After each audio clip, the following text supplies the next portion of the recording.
আমি যখন দেখি আমার পাড়াতেই ইসলামের কলেজ মাঠ, এই মাঠটা ছিল শীত গ্রীষ্ম বসন্ত সারা বছর এই মাঠটা ছিল সড়ক।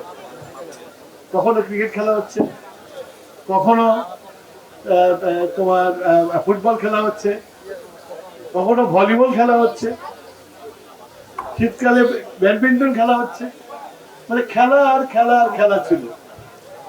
এবং সেই জন্য বুঝি আমরা এই নেশা জাতীয়তার দিকে যেতে পারি না। আজকে বেশ দেড় দিন হওয়ার পর দেখলাম যে মাঠটার মধ্যে কিছু না, হয় গরু চলে, নাহলে গরুর গোবর দিয়ে ওটা কি বলে ওইটা ঘষি বানায়, অথবা মানুষের। তো এই জন্যই আস্তে আস্তে সমাজ নেশার দিকে চলে গেছে।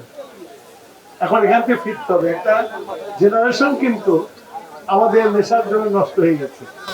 সুতরাং এইখান থেকে আমাদের ফেরাতে হবে। ফেরাতে হলে একমাত্র পথ হলো যে আমাদের যে শিশু থেকে একবার বড় হওয়া পর্যন্ত, যেমন আমরা যেমন হয়েছি সেরকম বড় করে। আমার মনে হয় সামাজিক আন্দোলন সৃষ্টি হবে, মাদক কে না এটা বলা শিখবে। আমাদের প্রধানমন্ত্রী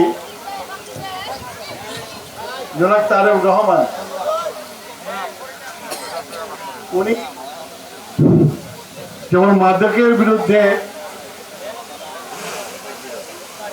প্রতিরোধ গড়ে তোলার চেষ্টা করছেন, তেমনি মাদকের পরিবর্তে খেলাধুলা, নেশার পরিবর্তে স্বাস্থ্য রক্ষা করা, এইটার ব্যাপারে উনি খুব সিরিয়াস।